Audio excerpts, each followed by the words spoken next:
Welcome back. I am Bikki Roy from Gaighat. Life long English classes में आप सभी बंधुओं का हार्दिक अभिनंदन है। आज इंग्लिश ग्रामर पार्ट 6 में हम लोग देखेंगे केस, रिलेटिव ऑफ नाउन्स, यानी नाउन के 4 रिश्तेदार होते हैं। इंग्लिश में सही जानकारी के लिए हमको ये 4 टॉपिक बहुत ही इंपॉर्टेंट टॉपिक है, जो हमको बहुत ही बढ़िया ढंग से इसको पढ़ना होता है। जैसे there are 4 relatives of nouns. पहला केस, दूसरा जेंडर, नंबर और आर्टिकल। ये चारों चैप्टर्स बहुत ही बढ़िया से हमको पढ़ना होता है, जिसका पहला चैप्टर हम केस आज पार्ट 6 में आप लोग को पढ़ा रहे हैं। द केस का डिफिनेशन देखेंगे। द प्लेस वेयर नाउन और pronoun is placed is called case. यानी केस उसे कहते हैं, नाउन या प्रोनाउन के स्थान को हम क्या कहते हैं? केस कहते हैं। दूसरे शब्दों में the place of a noun और a pronoun is called case.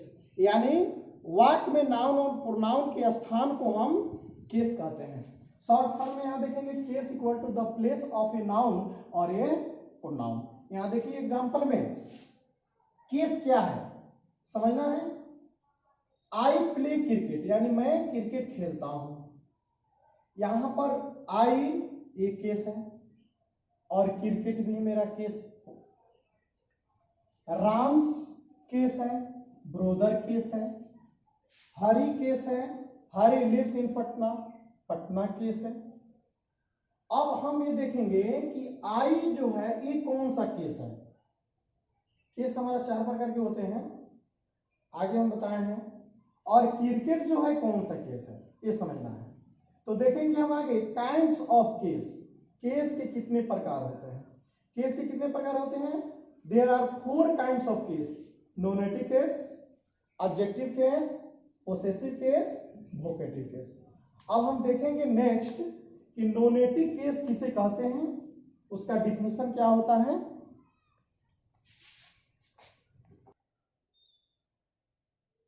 अब देखेंगे पहला केस का नोनेटिव केस। बाबू आप लोग से मेरा रिक्वेस्ट है कि कृपया करके आप लोग एक एक डायरी बना लीजिए ग्रामर का, क्योंकि ग्रामर में हम कुछ भी नहीं छोड़ने वाले हैं।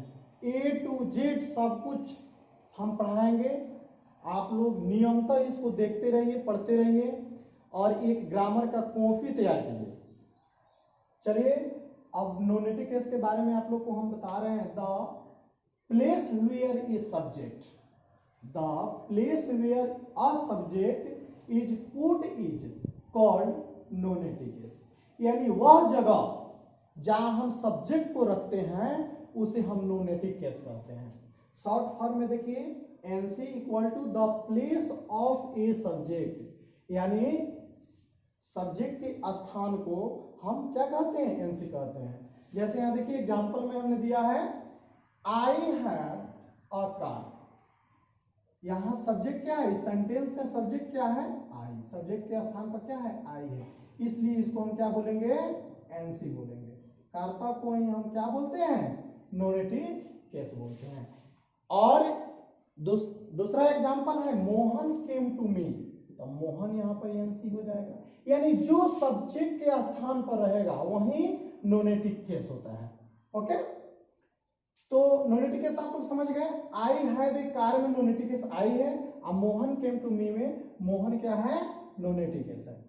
अब हम देखेंगे ऑब्जेक्टिव केस क्या है।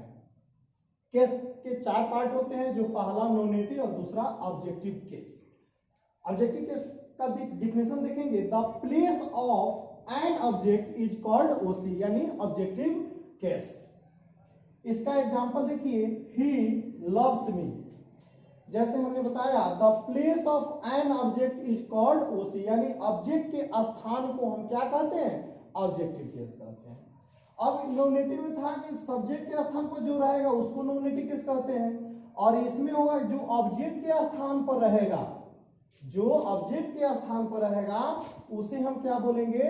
ऑब्जेक्टिव केस बोलेंगे। ही लव्स मी, यानी मी क्या है? ऑब्जेक्ट है। और ऑब्जेक्ट और सब्जेक्ट कैसे हम पहचानेंगे, इसको जानने के लिए कृपया करके अगर जो बच्चे नहीं समझ पा रहे हैं कृपया करके ऑफलाइन क्लास अटेंड कीजिए मेरा। सुबह 6 बजे लाइफ लॉन्ग इंग्लिश स्कूल में हम पढ़ाते हैं। तो ये जो बेसिक नॉलेज है, बेसिक नॉलेज जानने के लिए उसको प्राप्त करने के लिए आप लोग कृपया करके ऑफलाइन क्लास अटेंड करना होगा। चलिए आगे देखिए, यहां पर हम ऑब्जेक्टिव केस समझा रहे थे। जो ऑब्जेक्ट के स्थान पर जो रहता है ना, उसी को हम ऑब्जेक्टिव केस कहते हैं। हरी प्लेड क्रिकेट, यहां पर क्रिकेट जो है ये ऑब्जेक्टिव केस में है। Radha wants to go to Patna, यहां पर क्या है, पटना जो है ये ओसी है। ओके, अब हम देखेंगे एनसी यानी नोनेटिक केस का ऑब्जेक्टिव केस। नोनेटिक केस और ऑब्जेक्टिव केस हमको ये रिमेंबर करना होता है, याद करना होता है। जैसे आई का ऑब्जेक्टिव केस मी होता है, वी का ऑब्जेक्टिव केस अस होता है, यू का यू ही होता है, ही का हिम होता है, सी का हर होता है, इट का इट होता है, दे का देम होता है। किसी नाम अगर प्रॉपर नेम हो तो वही होता है ऑब्जेक्टिव केस में भी। बिफोर अगर हो तो बिफोर ही होता है। द एडजेक्टिव होता है। अब आगे आप लोग देखेंगे बहुत ही इंपॉर्टेंट रूल्स हैं, ट्रिक्स हैं याद करने के लिए कि कब कहां हम ऑब्जेक्टिव केस का प्रयोग करते हैं, कहां नोनेटिव केस का प्रयोग करते हैं। तो ये सबसे महत्वपूर्ण चीज है जो आप लोग अभी देखेंगे। Hot tricks for NC and OC. अगर कहीं भी देन का प्रयोग हुआ हो तो उसके बाद ओसी का प्रयोग नहीं होता है। देन प्लस ओसी रॉन्ग है, देन प्लस एनसी होता है। जैसे हम लोग डिग्री में पढ़ते हैं ही टॉलर देन, यहां पर क्या होगा, यहां पर एनसी होगा या ओसी होगा। तो ही टॉलर देन यानी ही टॉलर देन आई और मी में आई क्या है, ये तो सब्जेक्ट है और सब्जेक्ट क्या होता है, नोनेटिव केस होता है।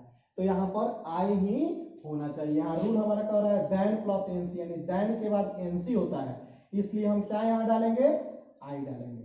ओके, अगर मी डालिएगा तो रॉन्ग हो जाएगा क्योंकि देन प्लस ओसी तो होता नहीं है। हमको याद यही करना है कि then plus OC wrong, then plus NC होता है। देन प्लस एनसी हमको याद करना है। ओके, नेक्स्ट देखिए, सी इज नॉट बेटर देन। अब फिर देन के बाद क्या होगा, ओसी होगा या एनसी होगा। तो हमारा रूल कह रहा है एनसी होगा, तो एनसी हमारा वी है, तो यहां पर वी देंगे। ओके, बिफोर यहां पर है राइटिंग इज बेटर देन। अब यहां पर हमने रूल में लिखा है तो बिफोर का ऑब्जेक्टिव क्या होता है, बिफोर ही होता है। लेकिन यहां कह रहा है देन प्लस एनसी, यहां पर रीड हो गया है, रीडिंग होगा तो रीडिंग होगा, रीडिंग आप डाल दीजिएगा। रूल सेकेंड में आप लोग देखेंगे एज प्लस ओसी नहीं होता है। एज प्लस, कंपटीशन के एग्जाम में ऐसे ऐसे रूल पूछते हैं।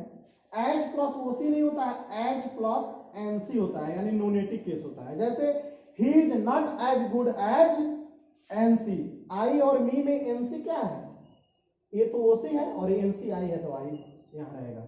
आई am not as tall as, he होगा या हिम होगा। तो हमारा रूल कह रहा है एज और as plus NC, as plus OC नहीं, एज प्लस एनसी। तो एनसी मेरा ही है तो यहां क्या डलाएगा, ही डलाएगा। नेक्स्ट हम लोग देखेंगे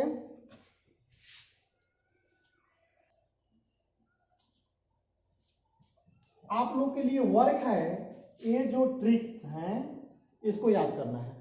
ओके, कल यानी नेक्स्ट पार्ट में आप लोग इस hot tricks for NC and OC rule number 3 next part में आप लोग देखेंगे।